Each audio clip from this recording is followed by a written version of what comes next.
تو سارا گھر میں رکھنا بھی جائز ہے، لیکن سارا دے دینا بھی، تو جو آ رہی ہے اس پہ کیوں توجہ کرتے ہو؟ جو دوسرا جائز ہے اس پہ کیوں نہیں عمل کرتے؟ سارا تقسیم کر دیں، بات ختم ہوئی۔ یقین کریں محرم میں جا کے دوست ٹیلی فون کر کے سوال پوچھتے ہیں، کہتے ہیں صاحب سنا ہے قربانی کا گوشت محرم میں کھانا جائز نہیں۔ میں کہ نہیں، ربیع الاول چ بھی جائز جے، رجب رمضان تک کھاؤ، کوئی بندہ نہیں منع کرتا، اس لیے کہ کسی کو دینا تو پسند ہی نہیں، یا پھر اس میں سے جو خاص خاص چیزیں ہیں وہ اپنی فریج میں اور باقی جو ہے وہ دوسروں کے لیے۔ یہ کیا طریقہ ہے ہمارا؟ قربانی اسلام کا ایک خوبصورت ترین عمل ہے، یہ محبوب ترین عبادت ہے اللہ تعالیٰ کی۔ قربانی اپنی فضیلت کے لحاظ سے، عظمت کے لحاظ سے، اپنی بلندیوں کے لحاظ سے دین میں بڑا مقام رکھتی، لیکن ہر چیز کا رنگ روپ بدل دیا جاتا ہے نا، چونکہ قربانی چلی آ رہی تھی حضرت ابراہیم خلیل اللہ علیہ السلام سے، تو اہل عرب جو تھے مشرکین مکہ قربانی کا تعارف وہ بھی رکھتے تھے، پر وہ قربانی کی حقیقت کو، قربانی کی حکمت کو، قربانی کے حسن کو، قربانی سے پھوٹنے والی روشنی کو سمجھنے سے ناآشنا تھے۔ وہ کیا کرتے تھے کہ جب وہ کوئی قربانی کا جانور ذبح کرتے تو اس کا جو خون ہوتا وہ بیت اللہ شریف کی دیواروں کے ساتھ مل دیتے، قربانی کے جانور کا جو گوشت ہوتا وہ لا کے بتوں کے سامنے رکھتے کہ یہ خون کعبے کی دیوار سے خون ملنے سے اور بتوں کے آگے گوشت رکھنے سے شاید ہماری قبولیت ہو جائے گی، ہم نے جانور ذبح کیا ہے۔ کمال ہے میرے رب کریم کی کتاب کا انداز بھی۔ قرآن مجید مختصر الفاظ کے اندر، مختصر جملوں کے اندر، اجمال کے اندر اتنی بڑی تفصیل بیان کر دیتا ہے کہ انسان کے ذہن کے، دل کے، دماغ کے دریچے کھل جاتے ہیں۔ اللہ کھانے پینے سے پاک ہے، بے نیاز ہے مالک۔ رب کریم نے فرمایا لن ینال اللہ لحومها، فرمایا ہرگز نہیں پہنچتا اللہ کی بارگاہ میں تمہارا گوشت، ولا دماؤها، اور نہ ان کے خون، نہ اس جانور کا گوشت اللہ کی بارگاہ میں پہنچتا ہے، نہ خون پہنچتا ہے۔ تو مالک پہنچتا کیا ہے؟ ولیکن ینالہ التقوی منکم، بلکہ رب کی بارگاہ میں تو تمہارے دلوں کا تقوی پہنچتا ہے۔ تمہارے دل میں کیا ہے، تم اپنے رب کی رضا کتنی چاہتے ہو، یہ بات جاتی ہے۔ گوشت اور خون تو یہاں رہ گیا، فرمایا نہ اللہ کی بارگاہ میں خون پہنچ رہا ہے جانور کا، نہ گوشت پہنچ رہا ہے، دل کا تقوی پہنچ رہا ہے۔ معنی کیا ہے کہ جانور خریدتے وقت بھی اپنے دل سے پوچھ لینا تیرا دل کیا کہتا ہے، نیت کس سے جانور تو لے رہا ہے، تیرا ارادہ کیا ہے، اور جب تو ذبح کرے تو بھی اپنے دل پہ توجہ رکھ، تیرے دل میں اس کے لیے کیا ہے، تیرے دل کے اندر تقوی کتنا ہے، اللہ کی رضا حاصل کرنے کا جذبہ کتنا ہے۔ اور جب تو اس کا گوشت بانٹے تو پھر بھی تیری نظر آنے والے بندے پر نہیں ہونی چاہیے، جس گھر میں گوشت جا رہا ہے اس گھر پر تیری نظر نہیں ہونی چاہیے، بلکہ تیری نظر تو رب کی رضا پہ رہنی چاہیے۔ اللہ کی بارگاہ میں جو چیز جائے گی وہ دل کا تقوی جائے گا، اپنے دل پر محنت کی جائے، دل کی خواہشات، دل کی نیتوں کو، ارادوں کو صحیح کیا جائے۔ ایک آیت نے سارا فلسفہ بیان کر دیا کہ نہ وہاں خون جاتا ہے نہ گوشت جاتا ہے، وہاں تو تمہارے دل کا تقوی جاتا ہے، تو جس چیز نے وہاں جانا ہے اس پر زیادہ توجہ ہونی چاہیے تھی، اس کا زیادہ خیال ہونا چاہیے تھا۔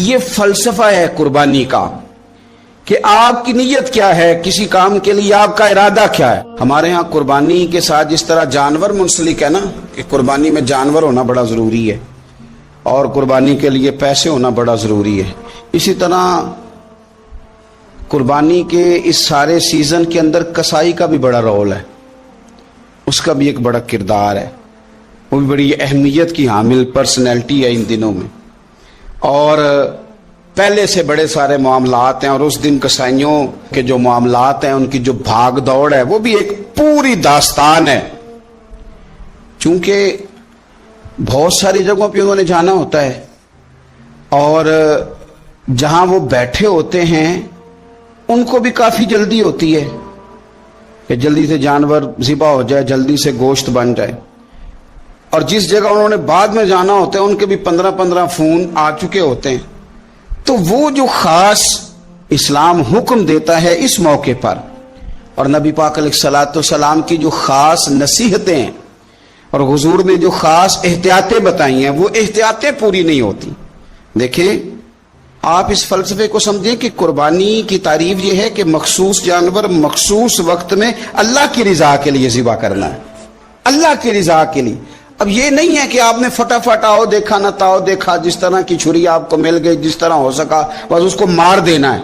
اسے ذبح کرنا ہے اور اچھے طریقے سے کرنا ہے. یہ حدیث آپ کو سیاستہ میں ملے گی, مسلم شریف میں ملے گی, ابو داؤد شریف میں ملے گی. حضرت شداد بن اوس رضی اللہ تعالیٰ عنہ حدیث کے راوی ہیں. نبی پاک صلی اللہ تعالیٰ علیہ وسلم نے فرمایا احسان کرنا اللہ نے فرض کیا ہے ہر چیز پر, مالک نے ہر چیز پر احسان کرنا فرض کیا ہے. تو فرمایا جب تم ذبح کرو تو اچھے طریقے کے ساتھ ذبح کرو, چھری کو تیز کرو, اور فرمایا ذبح ہونے والے جانور کو آرام پہنچاؤ. اچھے طریقے سے ذبح کرو, چھری تیز ہو, اسے آرام ہو, اسے تکلیف نہ پہنچاؤ. اچھے طریقے سے ذبح کرو, اسے ٹھنڈا ہو لینے دو, پھر اس کی کھال اتاری جائے, تھوڑی احتیاط کی جائے, اچھے طریقے سے چیزوں کو لیا جائے. آپ دیکھیے حضور ایک بات کرتے ہیں لیکن سوچ کے دھارے بدل کے رکھ دیتے ہیں. رسول کریم صلی اللہ تعالی وسلم گزر رہے تھے تو ایک شخص نے بکری کے پہلو پر پیر رکھا ہوا تھا اور وہ چھری تیز کر رہا تھا. یعنی بکری کو اس نے گرایا ہوا ہے, لٹایا ہوا ہے, اور پہلو پر پیر رکھا ہوا ہے, اور ساتھ ساتھ وہ چھری تیز کر رہا ہے. تو نبی پاک صلی اللہ تعالی علیہ وسلم نے کیا خوبصورت بات ارشاد فرمائی.